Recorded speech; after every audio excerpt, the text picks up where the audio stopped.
A sociedade espera e tem que esperar de todo o indivíduo o melhor desempenho possível da tarefa a ele conferida. Assim, um sacerdote não só deve executar objetivamente as funções do seu cargo, como também desempenhá-las sem vacilar a qualquer hora e em todas as circunstâncias, né? Ele traz esse exemplo do sacerdote. Eu acho que é interessante a gente trazer isso para a gente. Sei lá, se a gente pensar num padre ou num pastor, pense num padre ou num pastor. Forma-se toda uma imagem, né, psíquica na gente, né? E, de certa forma, quando a gente vê um padre ou um pastor na rua, a gente tem já toda uma gama de expectativas geradas sobre como aquela função social do padre ou do pastor, aquele sujeito que interpreta esse personagem, que ocupa esse lugar social, de como ele deve se comportar, de como ele deve agir, que tipo de coisa ele deve falar, que tipo de coisa ele não deve falar. Então a gente está falando um pouco disso, né? E aí o Jung segue falando assim, ó, que essa exigência, né, da sociedade, né, de que a pessoa desempenhe sem vacilar a qualquer hora e em todas as circunstâncias desse papel, é uma espécie de garantia, né? É uma espécie de garantia, né? Cada um deve ocupar o lugar que lhe corresponde. Um como sapateiro, o outro como poeta. E que não se espera que alguém seja ambas as coisas. E que nem é aconselhável que o seja, pois seria estranho demais para os outros. Tal indivíduo, esse que fosse mais de uma coisa, por ser diferente, ele suscitaria a desconfiança.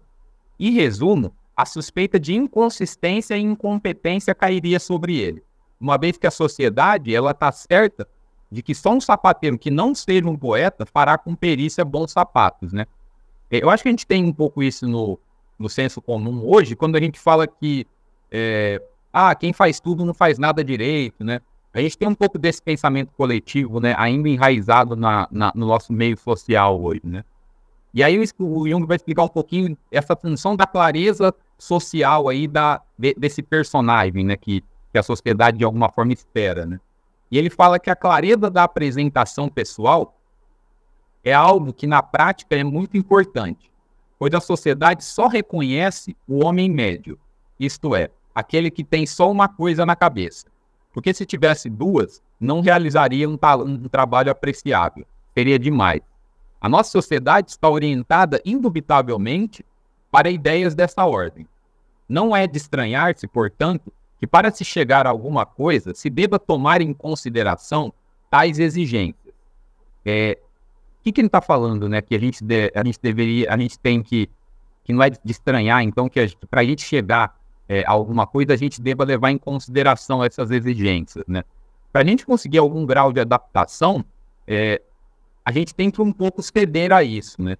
Então, a gente acaba tendo que se adaptar realmente a determinados personagens, a determinadas personas, a determinados papéis que a sociedade coloca para a gente, para que a gente consiga se integrar socialmente, né? Então, algumas exigências a gente vai acabar tendo que ceder a elas, né?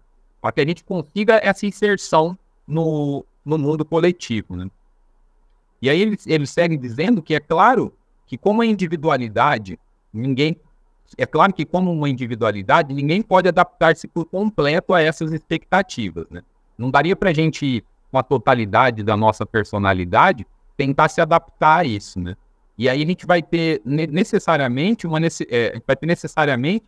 que construir essa personalidade artificial, né? Para a gente se adaptar a isso, né? Daria para pensar e fazer uma analogia aqui com o leito de Procústo, né? Da mitologia grega, né? Basicamente, o que acontecia, né? Não vou trazer a história inteira, mas só a parte que interessa para a gente, né? O Procústo, ele fazia o quê? Ele tinha uma cama onde ele deitava as pessoas que iam passar a noite ali na casa dele. E ele deitava, essa cama tinha um tamanho, e ele deitava a pessoa ali. Se a pessoa fosse maior do que a cama, ele cortava a parte que estava sobrando. Se a pessoa fosse menor, ele esticava para a pessoa ocupar o espaço inteiro, né? A gente sofre um pouco disso na relação com o meio social, né? Onde a gente tem que, às vezes, esconder partes, né? Amputar partes nossas para que a gente possa se adaptar, ou, às vezes, até performar partes que a gente não tem para conseguir atender essas demandas, né? Então, a gente sofre um pouco desse processo aí, né?